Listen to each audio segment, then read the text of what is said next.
അസ്സലാമു അലൈക്കും വറഹ്മത്തുള്ളാഹി തആല വബറകാതുഹു. തൻ്റെ പ്രിയപ്പെട്ട മുഹ്സിനിയെ കാണണം, അതിനു വേണ്ടിയിട്ടാണ് അവിടെ സിനാൻ കാത്തു നിൽക്കുന്നത്. ഒരിക്കലും ആരും സമ്മതിക്കില്ല എന്നറിയാം, എങ്കിലും മരിച്ചാലും ശരി എനിക്ക് അവളെ കാണണം, കാണാതെ പോകാൻ പറ്റില്ല. സിനാനെ കാണുമ്പോൾ തന്നെ എല്ലാവരും അതാ ഒരു വെറുപ്പ് കാണിക്കുകയാണ്.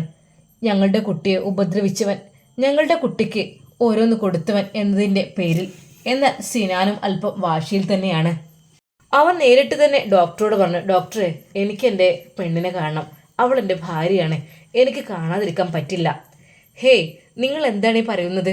നിങ്ങളെ ഉപദ്രവം ഒക്കെ ചെയ്തിട്ട് നിങ്ങളെ കാണിക്കുന്നതിന് ഒട്ടും എനിക്ക് താല്പര്യമില്ല. പിന്നെ ഞാൻ പ്രത്യേകമായിട്ടൊരു കാര്യം പറഞ്ഞിട്ടുണ്ട്, ഇനിയും ഇതുപോലുള്ള കാര്യങ്ങൾ നിങ്ങളുടെ ജീവിതത്തിൽ ഉണ്ടാവാൻ ചാൻസ് ഉള്ളത് കൊണ്ട് തന്നെ നിങ്ങൾ ഡൈവേഴ്സ് ആവുന്നതായിരിക്കും നല്ലത്. എനിക്കതാണ് തോന്നുന്നത്. ഡോക്ടറെ, നിങ്ങൾക്ക് എങ്ങനെ ഇത്? സിനാൻ, എനിക്കൊന്നും അറിയില്ല. എനിക്ക് എൻ്റെ പേഷ്യൻറ്റിൻ്റെ ജീവനാണ് വലുത്. അവരെ രക്ഷിക്കുക എന്നാണ് ഞങ്ങളുടെ കർത്തവ്യം. പിന്നെ എന്തൊക്കെ തന്നെയാലും ട്രീറ്റ്മെൻറ്റ് കഴിഞ്ഞു പോകുമ്പോൾ, ഇവിടെ നിന്ന് പോകുമ്പോൾ ഏതൊരു ഡോക്ടേഴ്സും പറയുന്നത് ചില കാര്യങ്ങൾ ശ്രദ്ധിക്കുവാൻ വേണ്ടിയിട്ടാണ്. അതുതന്നെ ഞാൻ പറയുള്ളൂ. അല്ലാതെ നിങ്ങളോട് ആരോടും എനിക്ക് വ്യക്തിപരമായ വൈരാഗ്യങ്ങളോ കാര്യങ്ങളോ ഒന്നും ഉണ്ടായിട്ടല്ല. അതെല്ലാം നിങ്ങളുടെ ഇഷ്ടം. പക്ഷെ ഡോക്ടർ നിലക്ക് എനിക്ക് കുറച്ച് ഉപദേശങ്ങൾ നൽകിയേ തീരൂ. പെട്ടെന്നതാ സിനാന്റെ ബാക്കിൽ ഒരു കൈ വന്ന് പതിക്കുന്നു. ഡാ, എന്തവിടെ? അവൻ തിരിഞ്ഞു നോക്കി. അറിയാത്തൊരു മുഖം. ആരടാ നീ? കൈയെടുക്കടാ, ഞാൻ എൻ്റെ ഭാര്യയുടെ അടുക്കലേക്ക് വന്നാട്. എന്നു മുതലാടാ നീ ഭാര്യയായത്? അയാൾ അവൻ്റെ കോളറിന് പിടിച്ചു വലിച്ചു. തൊട്ടു പിന്നിലായി അതാ അളിയൻ. മനസ്സിലായി, അളിയൻ ആരെ ഇറക്കിയിട്ടുണ്ട്. അല്ലാതെ കൈയെടുക്കും മിസ്റ്റർ, എനിക്കെൻ്റെ മുഹ്സിനെ കാണണം, അവളെ കാണാതെ ഞാൻ പോകില്ല. സിനാൻ വലിയ പ്രശ്നമുണ്ടാക്കി തുടങ്ങുകയാണ്. അപ്പോഴേക്കും സിനാൻ്റെ ഉപ്പയും വന്നു. എന്താ, നിന്നോട് ഞാൻ പറഞ്ഞില്ലേ അങ്ങോട്ട് വരണ്ടെന്ന്? ഇറങ്ങിപ്പോയിക്കോ, അതാണ് നിനക്ക് നല്ലത്. ഹേയ്, ഞാൻ പോവില്ല. എനിക്ക് എൻ്റെ പെണ്ണിനെ കാണണം. എനിക്ക് ചില സത്യങ്ങൾ എനിക്ക് ബോധ്യപ്പെടുത്തുവാനുണ്ട്. അതിന് വേണ്ടിയിട്ട് ദേ, എൻ്റെ പെങ്ങളെ എങ്ങാനും കാണാൻ ശ്രമിച്ചാലുണ്ടല്ലോ, ഞാനത് സമ്മതിക്കില്ല. ഇറങ്ങിപ്പോയിക്കോ, അതാണ് നല്ലത്. നിന്നോട് ഞാൻ നേരത്തെ മാനമര്യാദയിൽ പറഞ്ഞിട്ടുണ്ട് സിനാനെ, നീ അങ്ങോട്ട് പോരുതെന്ന്. ഒരിക്കലും നിൻ്റെ കൂടെ ജീവിക്കാൻ ഞാൻ സമ്മതിക്കില്ല. എന്തു തന്നെ ആയാലും വേണ്ടില്ല, ഉറപ്പായിട്ടും. ദയവായി നീ ഒന്ന് പോയി തരണം. പെട്ടെന്ന് ആങ്ങള ഉപ്പയുടെ നേരെ, ഉപ്പ, നിങ്ങളോടെങ്കിലും അല്പൊരു സ്നേഹം ഉള്ളതുകൊണ്ട് ഞാൻ പറയണം, നിങ്ങൾ ദയവായി പോയിക്കോളൂ. അവളുടെ കാര്യം ഞങ്ങൾ നോക്കിക്കോളാം. നിങ്ങൾ എന്തേ ഇവിടെ ഇങ്ങനെ ചുറ്റിപ്പറ്റി നിൽക്കുന്നത്? ഞാൻ പറഞ്ഞില്ലേ നിങ്ങളിവിടെ നിൽക്കണ്ട എന്നുള്ളത്. നിങ്ങളും മകളെ കൂട്ടി പോയിക്കോളൂ. കാരണം ഞങ്ങളുടെ ഫാമിലിക്കും ഞങ്ങൾക്കൊരു വലിയൊരു ഇഷ്യൂസ് വരുന്ന സംഭവമാണിത്. കണ്ടില്ലേ സിനാൻ എന്ത് കാര്യത്തിന് വേണ്ടിയിട്ടാണ് ഇവിടെ നിൽക്കുന്നത്? അതെ, ഞാൻ എൻ്റെ ഭാര്യയെ കാണാൻ വേണ്ടിയിട്ടാണ്. അവൾ എൻ്റെ പെണ്ണാണ്, എനിക്ക് കണ്ടേ തീരും. സിനാനെ, മാറി നിൽക്ക്. ഈ കളി നീ ഇവിടെ കളിക്കേണ്ട കളിയല്ല. ഇങ്ങനെയൊക്കെ കാട്ടിക്കൂട്ടിയ ആളുകൾക്ക് ഇങ്ങനെ കളിക്കാനുള്ള യോഗ്യത ഇവിടെ ഇല്ലടാ, ഇറങ്ങിപ്പോടാ. ഹോസ്പിറ്റലിൽ അത് വലിയ പ്രശ്നമാകും എന്ന് തുടങ്ങി. എല്ലാവരും അതാ അവിടെ ആളുകൾ കൂടുന്നു. പെട്ടെന്ന് നഴ്സ് അതാ സെക്യൂരിറ്റിയെ വിളിക്കുന്നു. ദാ അവിടെ ചെറിയൊരു പ്രശ്നം നടക്കുന്നുണ്ടല്ലോ, അതെന്താണ്? എന്നാൽ മുഹ്സിനയുടെ ആങ്ങള ഉറക്കെ വിളിച്ചു പറഞ്ഞു, ഇവനൊന്ന് പിടിച്ചു മാറ്റുമോ? എൻ്റെ പെങ്ങൾ അവിടെ അനസ്തേഷ്യ ചെയ്ത അബോധാവസ്ഥയിൽ കിടക്കുകയാണ്, അവളെ കാണണമെന്ന് പറഞ്ഞിട്ട് തിരക്ക് കൂടും. ഇവനാരാ? അവൻ ആരുമല്ല, അവൾ ആരുമല്ല. അത് കേട്ടപ്പോൾ സിനാനെ വല്ലാതെ അങ്ങ് വേദനിച്ചു. ആരുമല്ലെന്നോ? എന്തിന് ആരുമല്ലെന്നോ? എന്താ പറഞ്ഞത്? എന്നാൽ അപ്പോഴേക്കും അതാ അവൻ്റെ ഫ്രണ്ട് ജസീലും അങ്ങോട്ട് എത്തിയിരുന്നു. എന്തോടോ പ്രശ്നം? സ്വന്തം ഭാര്യയെ ഒന്ന് കാണുവാൻ പറ്റില്ലേ ഈ ഒരു ഹോസ്പിറ്റലിൽ? ഇതെന്താണ് സംഭവം?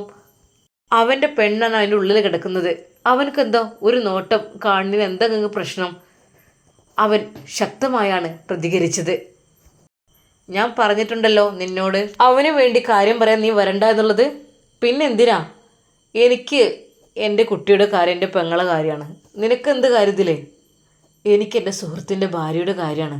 എൻ്റെ സുഹൃത്തിൻ്റെ കാര്യത്തിൽ എനിക്ക് അല്പമെങ്കിലും ഒരു വിഷമമുണ്ട്. അതുകൊണ്ടാണ് നിങ്ങളതിന് ഒന്നും അംഗീകരിക്കുന്നില്ല, പറയുന്നത് കേൾക്കാൻ പോലും. നിങ്ങളെന്താ ഇങ്ങനെ? ദയവായി ഒന്ന് മാറിപ്പോകണം. എനിക്കെൻ്റെ പെങ്ങളെ ജീവനെങ്കിലും രക്ഷിക്കണം. അവൾ പാവം കുട്ടിയാണ്. അവളുടെ അവസ്ഥ നിങ്ങൾക്ക് അറിയില്ല, മനസ്സിലാക്കായിട്ടാണ്. ദയവായി ഒന്ന് പോയി തരണം.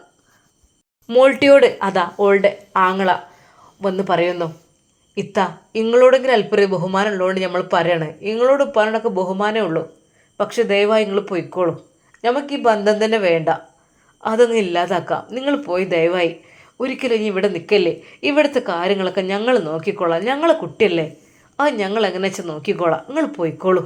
പുറത്ത് നടക്കുന്ന പ്രശ്നങ്ങളൊന്നും അവൾ അറിയുന്നേയില്ല. നേഴ്സ് അവളെ വിളിക്കുന്നു, മുഹ്സിന, മുഹ്സിന കണ്ണു തുറക്ക്, എന്താ ഒരുപാട് സമയമായില്ലേ? അവൾ പതുക്കെ കണ്ണുകൾ തുറന്നു. മുഹ്സിന, വെള്ളം തരട്ടെ കുറച്ച്? വേണ്ട സിനു, എൻ്റെ സിനു. എന്താ മോളെ പറയുന്നത്? ഡോക്ടർ, അവൾ ആരെയും ചോദിക്കുന്ന പോലെ ഉണ്ടല്ലോ. ഡോക്ടർ അടുക്കലെത്തി. മുഹ്സിന, മോൾ എന്താ ചോദിക്കുന്നത്? എൻ്റെ സിനു, എൻ്റെ സിനു. എന്ത് എൻ്റെ സിനു എന്നോ? അത് മോള് ഉമ്മയാണ് ചോദിക്കുന്നത്? ഉമ്മയെ വിളിക്കാട്ടോ. അവളല്ലെന്ന് തലയാട്ടി. പിന്നെ ആരാണ്? സിനു എൻ്റെ ഹസ്ബൻഡ്, എനിക്ക് കാണണം. അവൾ അത് കരഞ്ഞുകൊണ്ടാണ് പറഞ്ഞത്. ഡോക്ടർ ഒരു നിമിഷം, സിസ്റ്ററെ മനസ്സിലായോ? ഹസ്ബൻഡിനെ കാണണം എന്നാണ് പറയുന്നത്. ആ മോളെന്താ ഇങ്ങനെ? ഇപ്പോഴും ഹസ്ബൻഡിനെ കുറിച്ചൊന്നും മനസ്സിലാക്കാനായിട്ടില്ല അല്ലേ? പിന്നെ മോളെ, ഞാൻ ആരുടെ ഭാഗം പറയുന്നില്ല. എന്തൊക്കെ തന്നെയാലും കുട്ടിൻ്റെ ജീവിതത്തിൽ കുറച്ച് ഒരു കൺട്രോൾ വേണം. അതായത് കുറച്ച് അവനാൻ്റെ കാര്യങ്ങൾ അവനാൻ ചെയ്യാന്നുള്ള രീതിയിൽ, എല്ലാവരും പറയുന്നതിനനുസരിച്ച് ഒഴുകി നടക്കുന്ന ഒരു പാവയാവരുത്. അവനവൻ്റെ കാര്യങ്ങൾ അവനവനക്ക് ചെയ്യാനുള്ള തൻ്റെ ഇടങ്ങൾ കുറച്ച് വേണം. അല്ലെങ്കിൽ ഇതുപോലുള്ള അപകടങ്ങളൊക്കെ പറ്റിയേക്കും. ഒരാൾ മെഡിസിൻ കഴിക്കുമ്പോൾ തരുമ്പോൾ ഇത് കഴിച്ചോന്ന് പറയുമ്പോൾ എന്താ ഏതാ നോക്കാതെ എടുത്ത് വിഴുങ്ങരുത്. ഒരു പറ്റിലെന്തായാലും പറ്റി. മോളെ, ഇപ്പോഴെങ്കിലും ഇത് അറിഞ്ഞിട്ടില്ലെങ്കിൽ ആകെ പ്രശ്നമായി തീർന്നിരുന്നു. ഒരിക്കലും ഇങ്ങനെയുള്ള മണ്ടത്തരങ്ങളൊക്കെ ചെയ്യുമ്പോഴേ ഒന്ന് ആലോചിക്കുക. ഒന്നുമില്ലെങ്കിൽ ജസ്റ്റ് ആ ഒരു ഗൂഗിളിൽ സെർച്ച് ചെയ്താൽ പോരെ. അതുപോലും ചെയ്യാതെ ആരെങ്കിലും എന്തെങ്കിലും പറയുന്നുണ്ടെന്ന് കരുതി അങ്ങനെ ചെയ്യുക. ഇല്ല ഡോക്ടർ, ഞാൻ ചെയ്യൂല. ആ ഓക്കെ, അങ്ങനെ ആയാൽ നിനക്ക് നന്ന്. മോളെ, ജീവിതം സംരക്ഷിക്കേണ്ടത് നീയാണ്, അല്ലാതെ മറ്റുള്ളവർ പറയുന്നത് അനുസരിച്ചല്ല. ഓക്കെ? എന്തിനങ്ങനെ കരയുന്നത് മുഹ്സിന? എന്തിനാ കരയുന്നത്? സിനു, എനിക്ക് അത് പറയുന്നത് മറ്റേതാണ്. സിനാൻ എന്നാണോ ഭർത്താവിൻ്റെ പേര്? എൻ്റെ അടുക്കൽ വന്നിരുന്നു, കാര്യങ്ങളൊക്കെ ഞാൻ പറഞ്ഞു. സത്യത്തിൽ എനിക്ക് തന്നെ ഇത് കൺഫ്യൂഷനാണ്. ഉമ്മയാണോ മകനാണോ ഇതൊക്കെ ചെയ്തിട്ടുള്ളതെന്ന് ആലോചിച്ചിട്ട്. എനിക്ക് ഈ കാര്യത്തിൽ ഇടപെടേണ്ട ആവശ്യമില്ല. കാരണം ഞാൻ ഒരിക്കലും ഒരു വക്കീലല്ല. ഇതൊന്നും പറയുവാനോ കണ്ടെത്താനോ തെളിവ് അന്വേഷിക്കാനുള്ള വക്കീലല്ല. ഞാൻ എൻ്റെ പേഷ്യൻറ്റിന് ഇങ്ങനൊരു ആക്സിഡൻറ്റ് പറ്റിയപ്പോഴേ ഞാൻ ജസ്റ്റ് ഒന്ന് അന്വേഷിച്ചു എന്ന് മാത്രം. കാരണം ഞങ്ങൾക്ക് കൂടുതലായിട്ട് ഇതിന് ഡ്യൂട്ടി ഇല്ല. ഇനി നിങ്ങൾ കേസ് കൊടുത്ത് അതിന് വഴിക്ക് പോവുകയാണെങ്കിൽ അങ്ങനെ പോകാം. അതിപ്പോൾ നിൻ്റെ ഭർത്താവിൻ്റെ എതിരായാലും ശരി, നിൻ്റെ ഉമ്മയുടെ എതിരായാലും ശരി, അതൊക്കെ നിങ്ങളുടെ ഇഷ്ടമാണ്. നമ്മളുടെ ഡ്യൂട്ടി 2 ദിവസം കഴിഞ്ഞാൽ നിങ്ങൾക്ക് പോകാം. കഴിഞ്ഞു, ഡിസ്ചാർജായി. ഇനി 1 മാസം കഴിഞ്ഞിട്ട് ജസ്റ്റ് ഒന്ന് നമുക്ക് സ്കാൻ ചെയ്തൊക്കെ ഒന്ന് നോക്കാം. കുഴപ്പമൊന്നുമില്ലെങ്കിൽ നോ പ്രോബ്ലം, അതങ്ങ് ശരിയായിക്കോളും. മോളുടെ ആരോഗ്യ സംരക്ഷണ കാര്യത്തിൽ മോള് നല്ല രീതിയിൽ ഒന്ന് ആലോചിക്കണം കേട്ടോ. അതായത് ഞാൻ പറഞ്ഞല്ലോ, മറ്റുള്ളവർക്ക് വേണ്ടി മാത്രം നമ്മുടെ ശരീരം നമ്മളൊരു ബലിയാടാക്കാൻ പാടില്ല. അതാണ് ഇപ്പോൾ നിനക്ക് സംഭവിച്ചത്.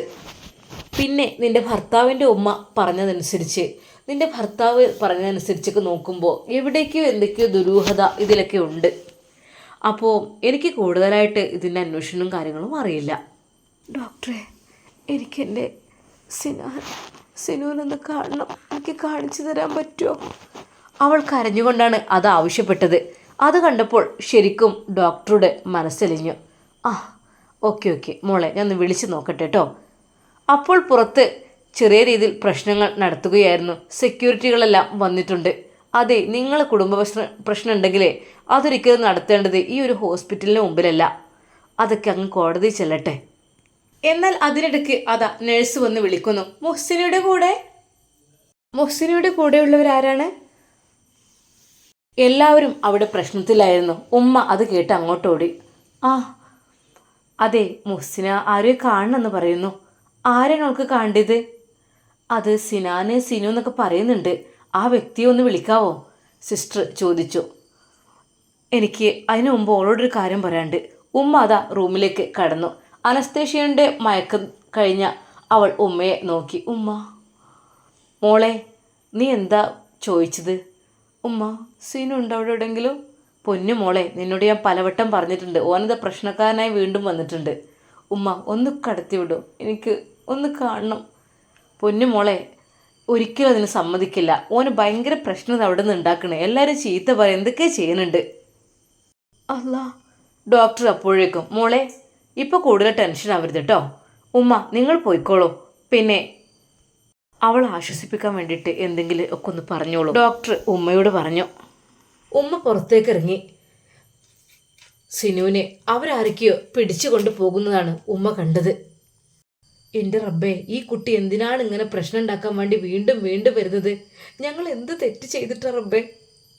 ഉമ്മ പെട്ടെന്ന് അതാ ഐസിയുവിൻ്റെ അകത്തേക്ക് കയറി അവളോട് പറഞ്ഞു, മോളെ മുസ്സിയെ, സിനാന് പോയി അവന് പോയി. ഞാൻ പറഞ്ഞില്ലേ, ഓൻ്റെ മനസ്സിൽ വേറെ എന്തൊക്കെയോ ആണ്. ഉമ്മ, ഒന്ന് വിളിച്ചൂടായിരുന്നോ? എനിക്കൊന്ന് കാണാൻ. പൊന്നു മോളെ, ഞാൻ പറഞ്ഞല്ലോ, ഇനി അതിനെക്കുറിച്ച് ചിന്തിക്കണ്ട. നിന്റെ ഇക്കയെ വരെ തല്ലാൻ ഓങ്ങണുണ്ടോ അവന്? അല്ല, ഇക്കയെ തല്ലേ? സിനു അങ്ങനെ ചെയ്യൂലല്ലോ. പിന്നെ അവിടെ കൂടി നിൽക്കുന്ന ആൾക്കാർ ഉപ്പയെ വരെ തല്ലാൻ ഒരുങ്ങുന്നുണ്ട്. ഓൻ്റെ സ്വന്തം ഉപ്പയെയും ഇക്കയൊക്കെ. മോളെ, ഇനിയെങ്കിലും ഒന്ന് മനസ്സിലാക്കിക്കൂടെ? എന്ത് കാര്യത്തിന് വേണ്ടിയിട്ടാണ് അങ്ങനത്തെ സ്വഭാവമുള്ള ആളെ എൻ്റെ മോളെ മനസ്സിൽ വെക്കണത്? മുഹ്സിനക്ക് അത് വിശ്വസിക്കാൻ കഴിഞ്ഞില്ല. പക്ഷേ ദേഷ്യം പിടിച്ചാൽ സിനാൻ എങ്ങനെയാണെന്ന് മുഹ്സിനക്ക് അറിയില്ല. മോളെ, നിൻ്റെ ഭർത്താവ് ഇത്രക്ക് ദേഷ്യക്കാരനെന്ന് ഇപ്പോഴേ ഞാൻ അറിയണത്. ഭയങ്കര പ്രശ്നം ഉണ്ടാക്കുകയാണ്. ഹോസ്പിറ്റലിൽ നിന്ന് ഓരെല്ലാവരും കൂടി അവനെന്താ വലിച്ചു കൊണ്ടുപോയി പുറത്തേക്ക് കളയാൻ നിൽക്കണ്. അവളുടെ കണ്ണിൽ നിന്ന് കണ്ണുനീർ ഒലിച്ചിറങ്ങി. അവൾക്ക് ഏറെക്കുറെ മനസ്സിലായി, ഇല്ല, ഇനിയൊരിക്കലും ഞാനും സിനു ഒരുമിക്കില്ല. ഇനിയൊരിക്കലും എന്നെ കാണാൻ സിനു വരില്ല. അവൾക്ക് സഹിക്കാൻ കഴിഞ്ഞില്ല ആ ഒരു വേദന. ഉമ്മ, മോള് കരയണ്ട. ഞാൻ പറഞ്ഞല്ലോ, ഒരാൾ ശരിയില്ലാന്ന്. അങ്ങനെയാണെങ്കിൽ അങ്ങനെ ഇക്കാരം തൻ്റെ പ്രിയപ്പെട്ട പെണ്ണിനെ കാണുവാൻ വേണ്ടി അവിടെ വന്നു നിന്നതും വെയിറ്റ് ചെയ്തതൊന്നും ആരും പറഞ്ഞില്ല. ഹോസ്പിറ്റലിലേക്ക് പ്രശ്നമുണ്ടാക്കാൻ വേണ്ടി മാത്രം വന്നു എന്നാണ് പറഞ്ഞത്. സിനാനെ മിക്കവാറും പോലീസിൽ ഏൽപ്പിക്കേണ്ടി വരും. അവിടേക്കാണ് സ്ഥിതി പോകുന്നത്. അവൻ അവിടെ കിടന്ന് അലറുന്നു. ഇല്ല, ഞാൻ പോയില്ല, എൻ്റെ പെണ്ണില്ലാതെ ഞാൻ പോവില്ല. എനിക്കവളെ കാണണം, എനിക്കവളോട് സംസാരിക്കണം. മിണ്ടല്ലടാ, ഇറങ്ങങ്ങോട്ട്. സെക്യൂരിറ്റികളും അവനെ പിടിച്ച് വലിച്ച് ഗേറ്റിങ്ങിൽ നിന്ന് പുറത്താക്കുകയാണ്. ഉപ്പാക്ക് മനസ്സിൻ്റെ ഉള്ളിൽ വേദനയുണ്ട്. എങ്കിലും അവൻ പറഞ്ഞതനുസരിക്കാത്തത് കൊണ്ട് ഉപ്പാക്കും ദേഷ്യം പിടിച്ചു. പൊന്നു മോനെ സിനാനെ, എങ്ങോട്ടെങ്കിലും പോടാ, കൺമുമ്പെന്ന് കാണാൻ കഴിയണില്ല. മോൾട്ടിയും കരഞ്ഞുകൊണ്ടാണ്. മോനെ, എടാ പൊയ്ക്കോ, അന്നെ തല്ലിക്കൊല്ലണതിന് മുമ്പ് വേണം പൊയ്ക്കോ എവിടേക്കെങ്കിലും. ഇത്താ, തല്ലിക്കൊന്നാലും വേണ്ടില്ല, എനിക്ക് കാണണോളെ. ആര് കാണുന്നടാ ഈ പറഞ്ഞത്? എനിക്ക് എൻ്റെ മുസ്തിയെ കാണണം. നീ അത് പറഞ്ഞ് അവിടെ ഇരുന്നോ. നിന്നെപ്പോ എൻ്റെ പൊന്ന് സിനാനെ, വേഗം ഒന്ന് പോയി രക്ഷപ്പെട്. ഇയാൾക്കെന്താ ഭ്രാന്തുണ്ടോ? അതിലൊരു സെക്യൂരിറ്റി പറയുന്നു. അന്നും ഇങ്ങനെ പിടിച്ച് പുറത്താക്കി. വീണ്ടും എന്താ സംഭവം? ആ, ഭ്രാന്ത് കുറച്ചൊക്കെ ഉണ്ട് തോന്നുന്നുണ്ട്. ആങ്ങളുടെ സംസാരം. ഭ്രാന്തുള്ളവരല്ലേ ഇങ്ങനെയൊക്കെ ചെയ്യുക. എത്ര പറഞ്ഞു പോകാൻ വേണ്ടിയിട്ട് കേട്ടില്ല. വലിഞ്ഞു കയറി വീണ്ടും വന്നു. എന്തിന് ഇനിയും എൻ്റെ കുട്ടീനെ ബുദ്ധിമുട്ടാക്കാനോ? ദയവായി ഒന്ന് പോയി തരുമോ? ഉപ്പയോടും മോൾട്ടിയോടുമായി അതാ അയാൾ അത് പറഞ്ഞപ്പോൾ മോൾട്ടി പറഞ്ഞു, ഉപ്പ വരി, നമുക്ക് ഇനി ഇവിടെ നിൽക്കണ്ട, നമുക്ക് പോവാം. നമ്മളെ ബന്ധങ്ങളൊക്കെ അവസാനിപ്പിച്ചു. അവരായിട്ട് യാതൊരു ബന്ധവും കാര്യവും ഒന്നും വേണ്ട. ഉപ്പ, ഞാൻ എൻ്റെ മക്കളെ വീട്ടിലിട്ടാണ് വന്നത് ഓൾക്ക് വേണ്ടിയിട്ട്. പക്ഷേ ഇവരൊക്കെ പറയുന്നത് കേട്ടില്ലേ, ഇനി ഒരിക്കലും ഇവിടെ നിൽക്കണ്ട. മിക്കവാറും ഓല് വക്കീൽ നോട്ടീസ് അയക്കും. ആയിക്കോട്ടെ, എന്നാലും വേണ്ടിയില്ല. ഉപ്പയും മോൾട്ടിയും അതാ അവിടെ നിന്ന് ഇറങ്ങുന്നു. സിനാൻ അവിടെ ഗേറ്റിൻ്റെ അടുക്കൽ തന്നെ നിന്ന് കരയുകയാണ്. കൂടെ ആ ജസീലുമുണ്ട്. എന്തിനാ ഈ ചെക്കന്? വണ്ടി നിർത്തി ഉപ്പ അവിടെ നിന്ന് ഇറങ്ങി. സിനാനെ, നിന്നോട് ഞാൻ പലവട്ടം പറഞ്ഞിട്ടുണ്ട്, ഇനി അവരുടെ കാല് പിടിക്കാൻ എൻ്റെ കുട്ടി പോരുത്. അത്രക്കും നമ്മളെ ആ രീതിയിലാക്കി തീർത്തതാണ്. ഇനി ഒരിക്കലും പോവരുത്. എൻ്റെ കുട്ടി അന്തസ്സുള്ള ബാപ്പാൻ്റെ മോനാണെങ്കിൽ ഇനി അതിന് പോവരുത്. ദയവായി ഇപ്പാൻ്റെ കുട്ടി എവിടെ വേണമെങ്കിലും ജീവിച്ചോളൂ, എനിക്ക് കുഴപ്പമില്ല, എൻ്റെ ഇഷ്ടമുള്ള സ്ഥലത്ത് എനിക്ക് ഇഷ്ടം പോലെ ജീവിക്കാം. ദയവായി ഇനി അവരെ മുമ്പിലേക്ക് നീ പോകരുത്. എൻ്റെ കുട്ടീനെ അത്ര ഒരു ആട്ടി വിട്ടിക്കണേ. പൊന്നു മോനെ, എന്നോട് അല്പെങ്കിലും സ്നേഹം ഉണ്ടായതുകൊണ്ടാണ് ഞാൻ പറയണത്. ഉപ്പ കരഞ്ഞുകൊണ്ടാണ് അത് പറഞ്ഞത്. മോൾട്ടി അത് കേട്ട് പറഞ്ഞു, സിനോ, ഉപ്പ കരയുന്നത് കണ്ടില്ലേ? അനക്കൊന്ന് ആലോചിച്ചൂടെ? അതോ ഈ പറ്റൂലടാ, ഞമ്മക്ക് ഇനി ഒരിക്കലും തരൂല ആ പെൺകുട്ടിയെ. ഈ പൂതിച്ചിട്ട് കാര്യമില്ല. ഇത്താൻ്റെ കുട്ടി അത് ഞാൻ മനസ്സിൽ നിന്ന് വിട്ടാളേ. ഇത്താ, എനിക്കതിന് കഴിയില്ലെത്ത. ഓളില്ലാത്തൊരു ജീവിതം എനിക്ക് കഴിയില്ലെത്ത. അവൻ കരഞ്ഞുകൊണ്ട് പറയുന്നു. എടാ, ഈ ഒരു ആൺകുട്ടിയില്ല, എങ്ങനെ കരയാൻ പാടുണ്ടോ? ജസീലെ, ഒന്ന് പറഞ്ഞ് മനസ്സിലാക്കി കൊടുക്കടാ. എന്തിനാണ് അത്രക്കും ഇഷ്ടമില്ലാത്തൊരു വീട്ടിലത്തെ പെണ്ണിനെ? ഇത്ത, അതിന് വീട്ടുകാരെങ്ങനെയാണെങ്കിലും അവളോടുള്ള ഇഷ്ടം അവന് കുറഞ്ഞിട്ടില്ലല്ലോ. എന്നാൽ അതിനിടയ്ക്ക് അതാ അവിടെ നിന്ന് അവളുടെ ആങ്ങള വന്ന് പറയുന്നു, ഇപ്പൊ കേട്ടില്ലേ, ICUവിൽ നിന്ന് എന്താ എൻ്റെ പെങ്ങള് പറഞ്ഞതെന്നോ? അങ്ങനെ ഒരാളെ എനിക്ക് വേണ്ടാന്ന്. അത്രക്കും തെറ്റും കുറ്റം ചെയ്യണ ആളെ തന്നെ വേണ്ടെന്നാ പറഞ്ഞത്. അവനക്കത് വിശ്വസിക്കാൻ കഴിഞ്ഞില്ല. ഇല്ല, എൻ്റെ മുഹ്സി അങ്ങനെ പറയില്ല, അതെനിക്ക് ഉറപ്പുണ്ട്. ഒന്ന് പോടാ, ആ പേര് വരെ ഉച്ചരിക്കാൻ നിനക്ക് യോഗ്യമുണ്ടോ? നീ അങ്ങനെയൊക്കെയല്ലേ ചെയ്തത്? ദയവായി എൻ്റെ പെങ്ങളന്വേഷിച്ച് നീ വരരുത്. എൻ്റെ കൺമുമ്പിൽ നിന്ന് തന്നെ വന്നു പോരുത്. പിന്നെ കൂടുതലായിട്ട് ഇനിയും ശല്യപ്പെടുത്താനാണ് ഉദ്ദേശിച്ചെങ്കിലേ അത് വേറെ ആളെ ഞാൻ ഇറക്കൂട്ടോ. പറഞ്ഞില്ലെന്ന് വേണ്ട. നാണമില്ലല്ലോ വീണ്ടും വീണ്ടും വലിഞ്ഞു കയറി വരാൻ. ആങ്ങളുടെ ശബ്ദം കനത്തതായിരുന്നു. ഉപ്പയും പെങ്ങളും അത് കേട്ടപ്പോൾ അവരുടെ മനസ്സ് വല്ലാതെ വേദനിച്ചു. സിനാനെ, ഇനി പോവരുത് ചെറ്റത്തരം പരിപാടിക്ക്. കണ്ടില്ലേ, അത്രക്കും അവർ നിന്നെ പട്ടിയെപ്പോലെ ആട്ടി വിട്ടിട്ട് നീ എന്ത് കാര്യത്തിനാടാ? ഉപ്പ, ഞാൻ എന്താ ഞാൻ പറയാ? വേണ്ട, നീ ഒന്നും പറയണ്ട, ഈ പൊയ്ക്കോ, എവിടേക്കെങ്കിലും രക്ഷപ്പെട്ടു പൊയ്ക്കോ. സെക്യൂരിറ്റികൾ അത് നോക്കുന്നു. എന്താ, ഇവൻക്ക് പോകാനായിട്ടില്ല, എപ്പോഴും പെരുമാറണോ? പോലീസിനെ വിളിക്കണോ? പോലീസിനെ വിളിച്ച് ഹോസ്പിറ്റലിൽ ശല്യം ഉണ്ടാക്കിയെന്ന് പറഞ്ഞാൽ അവർ പെട്ടെന്ന് വന്ന് കൊണ്ടുപോകും, ലോക്കപ്പിലിടും. അല്ലെങ്കിൽ ഇതുപോലെ പൊതുജനങ്ങൾക്ക് ശല്യം ഉണ്ടാകുന്ന രീതിയിലേക്ക് തന്നെ കരഞ്ഞും വിളിച്ച് നടന്നാൽ എങ്ങനെ? എന്നാൽ ആ സമയത്ത് സിനാൻ അവിടെ തന്നെ നിന്നു. ഇല്ല, ഞാൻ പോവില്ല, എനിക്കതിന് കഴിയില്ല. എൻ്റെ പെണ്ണിനെ വിട്ട് ഞാൻ പോവില്ല. അവൾ അതിൻ്റെ ഉള്ളിലുണ്ട്, അവളൊരിക്കലും അത് പറയില്ല. ഞാൻ പറയില്ല, ഉറപ്പാണ്. എന്നെ വേണ്ടാന്ന് അവൾ പറയില്ല, എനിക്ക് നന്നായിട്ടറിയാം. മുസ്സിയെ, എൻ്റെ പെണ്ണെ, എനിക്ക് നിന്നെ വേണടി. അവൻ ഉറക്കെ അവിടെ നിന്ന് അലറി വിളിക്കുകയാണ്. അത് വലിയൊരു ബുദ്ധിമുട്ട് തന്നെ. എല്ലാവരും അത് നോക്കുന്നു. ഒന്നും മിണ്ടാതിരി ചെക്കനക്ക് എന്നെ ഭ്രാന്ത് അയക്കണോ? അപ്പോൾ തന്നെ അതാ സെക്യൂരിറ്റി മാനേജർക്ക് വിളിക്കുന്നു. മാനേജർ അപ്പോൾ തന്നെ അതാ പോലീസിനെ വിളിക്കുന്നു. സിറ്റി ഹോസ്പിറ്റലിലെ ഒരു ഭ്രാന്തനെ അവന് ശല്യപ്പെടുത്തുകയാണ് പൊതുജനങ്ങളെയൊക്കെ. ഒന്ന് വരണം. കുറച്ച് കഴിഞ്ഞപ്പോഴതാ ഒരു പോലീസ് വാഹനം അങ്ങോട്ട് വരുന്നു. എവിടെയാണ് കക്ഷി എന്നുള്ള ചോദ്യത്തിന് സെക്യൂരിറ്റികൾ ചൂണ്ടിക്കാട്ടി അതാ അവിടെ ഇരിക്കുന്നു. അവൻ തലക്ക് കൈ കൊടുത്ത് കരഞ്ഞിരിക്കുകയായിരുന്നു. എണീക്കടാ. ഒരു പോലീസ് ലാത്തി വീശിക്കൊണ്ട് അങ്ങോട്ട് വന്നു. പെട്ടെന്ന് ഉപ്പ, വേണ്ട, എൻ്റെ മോനെ തൊട്ടു പോരുത്, ദയവായി. നിങ്ങളാരോടോ? അതെ, ഞാൻ അവൻ്റെ ഉപ്പയാണ്. ദയവായി നിങ്ങൾ ഇവിടുന്ന് ഞങ്ങൾക്ക് കേസ് കിട്ടി, ഞങ്ങൾക്കത് നോക്കണം. എന്തൊക്കെയാണ് പൊതുജനങ്ങൾക്ക് ബുദ്ധിമുട്ടുന്ന വലിയൊരു ഇഷ്യൂസ് തന്നെയാണ് അത്, ഇത്രയും വലിയ ടൗണിൽ നിന്ന്. ആ ഉപ്പ സിനാനെ മറഞ്ഞു നിന്നു. എൻ്റെ പൊന്നുമോനൊന്നും ചെയ്യരുത്, എൻ്റെ കുട്ടി ഒരു തെറ്റും ചെയ്തിട്ടില്ല, ഒന്ന് മാറിടൂ. ഉപ്പയെ അവർ തള്ളി മാറ്റിയ ആ ഒരു അഗാധത്തിൽ ഉപ്പ അതാ അവിടേക്ക് തെറിച്ച് വീഴുന്നു. ഡാ, എൻ്റെ ഉപ്പാനെങ്ങാനും തൊട്ടാലുണ്ടല്ലോ. പെട്ടെന്ന് പോലീസിൻ്റെ നേരെ കൈ ചൂണ്ടിക്കൊണ്ട് അതാ സിനാനെ എഴുന്നേൽക്കുന്നു. എന്താടാ, എന്തെൻ്റെ ഉപ്പാനെ ചെയ്തത്? എന്ത് കാര്യത്തിന് വേണ്ടിയിട്ടാ? എടാ, ഇവന് സുഖമല്ല, പെട്ടെന്ന് തന്നെ അവനെ ലോക്കപ്പിലിടണം. പെട്ടെന്ന് അതാ പോലീസുകൾ അവരുടെ കയ്യിലുണ്ടായിരുന്ന ആ ഒരു ലാത്തി അവൻ്റെ നേരെ വീശുന്നു. അവൻ കിടന്ന് കരയുന്നു. ഇല്ല, എത്ര അടിയും എനിക്ക് പ്രശ്നമല്ല, എനിക്ക് എൻ്റെ പെണ്ണുണ്ട്. എൻ്റെ പെണ്ണിനെ എങ്ങാനും നിങ്ങൾ എന്നിൽ നിന്ന് തട്ടിമാറ്റാൻ ഉദ്ദേശിക്കുകയാണെങ്കിൽ ഇല്ല, ഒരിക്കലും ഞാനതിന് സമ്മതിക്കില്ല. ആദ്യം ഞാൻ മരിക്കും, എന്നിട്ട് അവൾ മരിക്കാൻ പാടുള്ളൂ. അവൻ ഓരോന്ന് പറയുവാൻ തുടങ്ങി.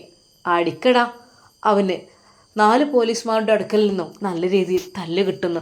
മോൾട്ടി അത് കണ്ട്, വേണ്ട വേണ്ട, എൻ്റെ ആങ്ങളെ തല്ലണ്ട, ഒന്ന് മാറടി. അപ്പോഴേക്കും ഉപ്പ പതുക്കെ എഴുന്നേറ്റു. എൻ്റെ കുട്ടിയെ തല്ലരുത്, ഒന്ന് മാറി തരുമോ? നിങ്ങളെ കുട്ടി അത്രയും ക്രിമിനൽ കുറ്റക്കാരനാണ്. എന്താ ഇവിടെ പൊതുജനങ്ങൾക്ക് ബുദ്ധിമുട്ടുണ്ടാക്കുക? അങ്ങനെ എന്തൊക്കെയോ നോക്കട്ടെ. ഇല്ല, എൻ്റെ കുട്ടി അങ്ങനൊന്നും ചെയ്തിട്ടില്ലല്ലോ. പിന്നെ എന്താടോ ഇതൊക്കെ ഇവിടെ നിന്ന്? കൂടുതൽ സംസാരിക്കണ്ട, കയറി. സിനാനെ അവർ പൊതിരെ തല്ലുന്നു. ഇതെങ്ങാനും മുഹ്സിന കണ്ടിരുന്നെങ്കിൽ അവൾ ഹൃദയം പൊട്ടി മരിച്ചേനെ. ഉപ്പയും മോൾട്ടിയും കരഞ്ഞുകൊണ്ട് പറയണം, ദയവായി ഞങ്ങളെ കുട്ടികൾ ഉപദ്രവിക്കില്ലേ. അതെ, ഇങ്ങളൊക്കെ തൂക്കിക്കൊണ്ടുപോട്ടോ വൈകാതെ. അങ്ങോട്ട് കയറിയിടടാ. സിനാനെ അതാ കോളർ പിടിച്ചുകൊണ്ട് വലിച്ച് ആ ജീപ്പിനുള്ളിലേക്ക് വലിച്ച് കയറ്റിയിടുന്നു. പൊന്നുമോനെ, ഉപ്പാൻ്റെ കുട്ടി, ഉപ്പ. അവൻ കരഞ്ഞുകൊണ്ട് മോൾട്ടിയും, സിനോ എന്തൊരു വിദ്യാടാ ഇത്. ഇത്ത നിങ്ങൾ കരയില്ലേ. ഇത്രയൊക്കെ തന്നെ തല്ല് കിട്ടിയിട്ടും അവനൊരു കൂസലില്ലായിരുന്നു. അവൻ്റെ മനസ്സിലും ചുണ്ടിലും അത് മാത്രമായിരുന്നു, ആ ഒരു പേര് മാത്രം. ആ ജീപ്പിൽ നിന്നും അവൻ ഉറക്കെ അലറി, എൻ്റെ മുഹ്സി, മുഹ്സി, എൻ്റെ പൊന്നുമോളെ, ഇക്കാനെ വിട്ടു പോലടി. അവൻ കരയുന്നു. പോലീസുമാർ അത് ശ്രദ്ധിക്കുന്നു. മുഹ്സിയോ? അതാരാടാ? കാമുകയാണോ? ഹേയ്, എൻ്റെ ഭാര്യയാണ് സാറേ, എൻ്റെ ഭാര്യയാണ്. എന്താ നിൻ്റെ ഭാര്യൻ്റെ അടുത്ത് നീ ഇങ്ങനെ ഭ്രാന്തനായിട്ട് എന്തു പറ്റി? സാറേ, അതെൻ്റെ ഭാര്യയാണ്. അവർ ഞങ്ങളെ വിജീവിക്കാൻ സമ്മതിക്കില്ല സാറേ. ആഹാ, അതെന്താ? ഭാര്യ ആയിരിക്കില്ല, എവിടെന്നെങ്കിലൊക്കെ അടിച്ചു മാറ്റി കൊണ്ടുവന്നതായിരിക്കും അല്ലേ? ഹേയ്, അല്ല, ഒരിക്കലും അല്ല. നിന്നെ കണ്ടിട്ട് അത്ര പ്രായം തോന്നുന്നില്ലല്ലോ. എത്ര വയസ്സായി നിനക്ക്? എനിക്ക് 23 വയസ്സ്. ആഹാ, 23 വയസ്സ്. അപ്പം ബെസ്റ്റ്, ഉറപ്പിക്കാം. എവിടെ നിന്നും അടിച്ചു മാറ്റി കൊണ്ടുവന്ന് ഇതാ വീട്ടിൽ പ്രശ്നം ഉണ്ടാക്കിയിട്ട് നമ്മൾ ലോക്കപ്പിലിടാൻ കൊണ്ടുവന്നു. എന്തിനാ? എന്താണ് പേര്? സിനാന്. സിനാനെ, നമ്മൾ പോലീസുമാർ കുറേ കളിയൊക്കെ കണ്ടതാട്ടോ. കൂടുതലായിട്ട് ഞങ്ങളെ മുന്നിൽ വിളച്ചിലെടുക്കല്ലേ മോനെ. സാറേ, എനിക്കെൻ്റെ മുഹ്സിനെ കിട്ടണം. അവളില്ലാതെ ഞാൻ പോവില്ല എങ്ങോട്ടും. ആഹാ, മര്യാദക്ക് അവിടെ ഇരുന്നോ. ബാക്കി നമുക്ക് സ്റ്റേഷനിൽ ചെന്നിട്ട് അങ്ങ് തീരുമാനിക്കാം. സിനാനെ പോലീസുകാർ അതാ കൊണ്ടുപോകുന്നു സ്റ്റേഷനിലേക്ക്. എന്നാൽ അപ്പോഴേക്കും അവൻ്റെ ഫ്രണ്ട് ജസീൽ നേരെ അതാ സ്റ്റേഷനിലേക്ക് അപ്പുറത്തുകൂടെ പോകുന്നുണ്ടായിരുന്നു, തൻ്റെ പ്രിയപ്പെട്ട കൂട്ടുകാരന് വേണ്ടിയിട്ട്. ഇൻഷാ അല്ലാ, നമുക്കിതിൻ്റെ ബാക്കി ഭാഗം നാളെ കാണാം. പോലീസുകാർ എങ്ങനെയായിരിക്കും സിനാനോട് പെരുമാറുക? എല്ലാ സത്യങ്ങളും പുറത്തു വരുമോ? നമുക്ക് കാത്തിരുന്ന് കാണാം. അതുവരേക്കും എല്ലാവർക്കും അസ്സലാമു അലൈക്കും വറഹ്മത്തുള്ളാഹി തആല വബറകാതുഹു.